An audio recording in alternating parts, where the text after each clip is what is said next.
واچوو 2 ګیلاس مې واچو کدو ته در واچو غوړ مه راچوه غوښې ډېر مه راچوه در واچوئ بس ډېره مو ده ګیلاسونه چیرې هغه बिल्कुल जी मज़ेदार सोबत जोड़ो उमेद साहब हजरत साहब रफीक साहब अदनान साहब मतीउल्लाह साहब बिस्मिल्लाहिर्रहमानिर्रहीम دا اکرام الله امید سے پیش تا یو څو شعرونه دي رحمان ملک بھائی ته د ډالۍ چې ما تر ګوتې ونیو کتا تر ګوتې ونیو ما تر ګوتې ونیو کتا تر ګوتې ونیو جانان والا به نه کوې چې چا تر ګوتې ونیو امید صاحب ویلی چې دا مې مور سکه کلیوال خو اوس په بل جي دي دا مې مور سکه کلیوال خو اوس په بل جي دي نن هلته په لاره چې بوډا تر ګوتې ونیو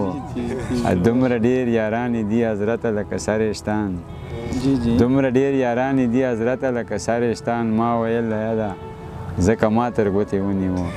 دا یو غزل ده ټولو ملګرو ته د ډالۍ چې خپلې خواري ته مې نن سوچ کاوه او مې ژړل خپلې خواري ته مې نن سوچ کاوه او مې ژړل ستا بېروخي ته مې نن سوچ کاوه او مې ژړل هغه چې ما زړه کې ځان ته یو مقام لرلو هغه چې ما زړه کې ځان ته یو مقام لرلو هغې سړي ته مې نن سوچ کاوه او مې ژړل ما به له خوب نه وي شول بچي اختر پروازې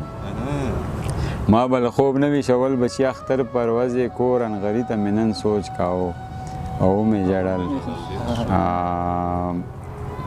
دې زندګي کې معذرت شر وج ونه لیده دې زندګي کې معذرت شر وج ونه لیده دې زندګي ته مې نن سوچ کاوه او مې ژړل نه مې حال اخلي نه حال وکړي ودسي نه مې حال اخلي نه حال وکړي ودسي جانان نیمه شپه مسکال وکړي ودسي ویلې تا غوندې مې ډېر نوکران ګرځي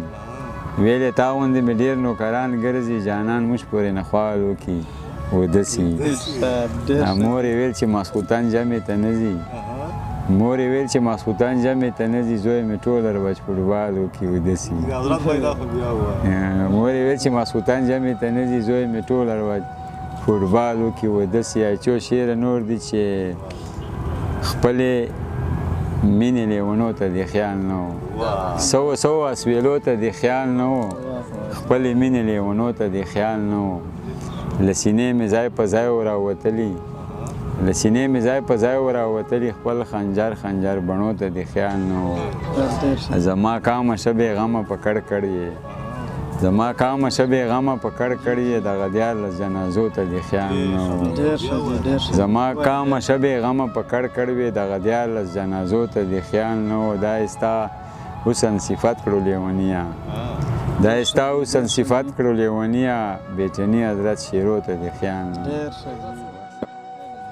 لنډ بار غزل د خدا فرمایش ته ملګرو چې دا زمونږ کور دی خان دا زمونږ کور دی خان ټول په لوګي تور دی خان دا زمونږ کور دی خان ټول په لوګي تور دی خان ستا محفل نه درځم ما لره پیغور دی خان ستا محفل نه درځم ما لره پیغور دی خان ستا ماڼۍ کې ژوند دی جی ستا ماڼۍ کې ژوند دی جی دلته شور ماشور دی خان دلته خلق سادر ساتي تا خو جوړ لاهور دی خان دلته خلق سادر ساتي تا خو جوړ لاهور دی خان ستا غوندې ستا په شان د ځان نه یم ستا په شان د ځان نه یم هر غریب مې رور دی خان د یو شعر ډېر په معذرت سره چې اوس دې مخه نه وینو اوس دې مخه نه وینو نن سبا دې زور دی خان اوس دې مخه نه وینو نن سبا دې زور دی خان بیا حضرت بلاس کلی بیا حضرت نسکور دی خان وسلام